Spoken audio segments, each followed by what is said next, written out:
Oh my goodness, we've got to move on. So where are we going? We're going Royal Caribbean next, and this is the Royal Caribbean International. This is the Voyager of the Seas. So let's have a little look where we're going and what you're going to be doing. New South Wales. Yeah. Oh wow. This is the one I did write wow by.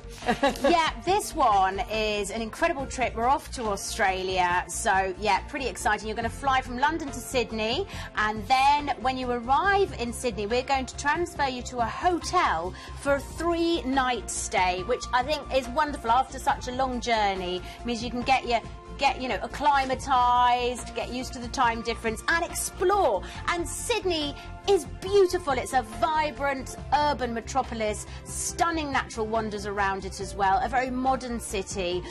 You've got the downtown central business district, but then you're not far at all from, as I say, this natural beauty. Of course, the harbour is so incredibly stunning, and the waterfront, and of course you cannot miss the very famous Opera House, but you might want to get out into the countryside as well and do some wine tasting.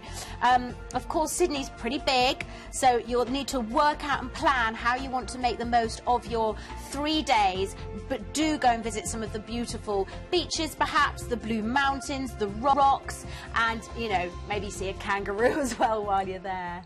This sounds amazing. Sydney's so 3 fantastic. days to start you off in Sydney, which is somewhere I would love to go for. And this is the beginning of 2016, so you really can plan ahead for this, which is wonderful. And then I guess we get on board. Yes, we do. Then we embark the ship, we embark the Voyager of the Seas. So we're going to have a look at the ship now because, as ever with Royal Caribbean, it's pretty special. So the Voyager of the Seas was the first of the Voyager class ships to be built. It really showcases just why Royal Caribbean are famous for pushing boundaries. There's nothing like a Royal Caribbean ship. I think they're amazing. They are really, really huge, and some people say, oh, I'm not so sure about that, but when you're on one, although there are lots of passengers, they're very absorbed by the ship, and what it actually means is that there's all these little places that you can find where you could just be sitting with hardly anybody, having a nice drink, great staff, great service, go and get your burger, but then you've also got your fine dining as well. The diners, though, on board are really, the best burger I've ever had was on a Royal Caribbean. The childcare and the kids programmes are second to none. I speak as a mum of 2. You will not see your children. One of my great friends took her kids cruising for the first time on a Royal Caribbean, and she just said, and it's not necessarily a good thing, don't see your kids. They were so happy. They had such a fantastic time. They still talk about it now. So they're happy, you're happy. Great shows for all the family to see together as well.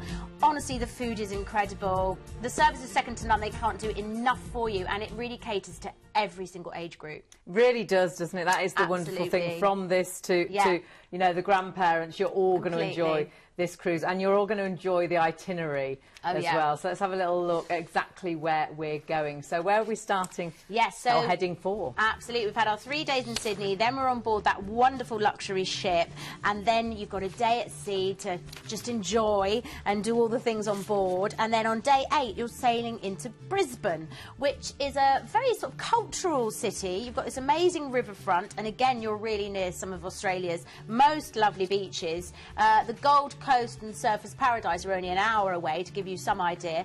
An hour away in Australia is nothing. No. Because obviously it's so big. The Sunshine Coast is just 2 hours to the north. So you've got a semi-tropical climate here, and it's a really fantastic city with a river that goes right through it and makes great use of that. So you could do a little boat trip if you wanted to see it from that perspective.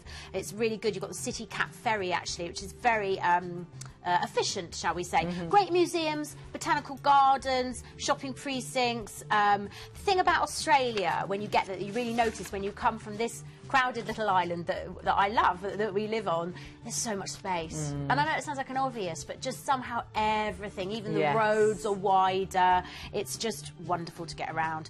Day 9, you are at sea again, which is no bad thing when you're enjoying that wonderful ship. I know you won't want to get off. And then day 10, you're sailing into Willis Island, which is located just beyond the Great Barrier Reef. And I think that says it all, basically. Yeah, you've got amazing seabirds. Oh, you could drop me off. And yeah, it's just paradise. Isn't it? Incredible waters, incredible wildlife. So that's Willis Island. There's really not much else to say about it. That just is beautiful. Stunning. Yeah. And oh, then my goodness. Day 11 And honestly, Hayley, if you think that's stunning, Airlie Beach as well is just... Oh my makes me word, want this to is my cry. cruise. I know, it's just beautiful. Make sure you take your suntan lotion. This is the mainland gateway to the Whitsundays here, which is sort of where the Australians go on their holidays. Just the glittering ocean. You've got jungle sort of clad hills in the background. You've got the Great Barrier Reef nearby, so obviously you've got to check that out. And all the little Whitsunday islands, which you can do little trips out for. And if you want to go and visit some crocodiles, there's a crocodile farm and all sorts of stuff going on. This is amazing. It is amazing. I think we're both a bit like that because it's January and it's so cold here and it just makes you want to go there now. Oh gosh, yeah. This is fabulous. Deposit only, and this is something you are so going to look forward to. And remember forever. Yeah, just wonderful. Yes. You've got 2 more days at sea, and don't forget you'll be soaking up those rays on board as well with the pool on deck and all the lovely lounges and jacuzzis. It's just wonderful.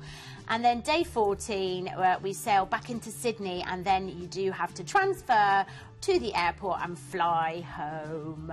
Having had the most amazing stay, I think, and again, an incredible price. You can look up just flights to Sydney, and they're just so expensive. I can't believe the price. That's exactly. I know a couple of our friends here at Ideal World have just travelled out to Australia and spent a lot more just on the flights. This is your flights, this is your cruise. You've got 3 nights in Sydney as well, which is amazing, in a 4-star hotel.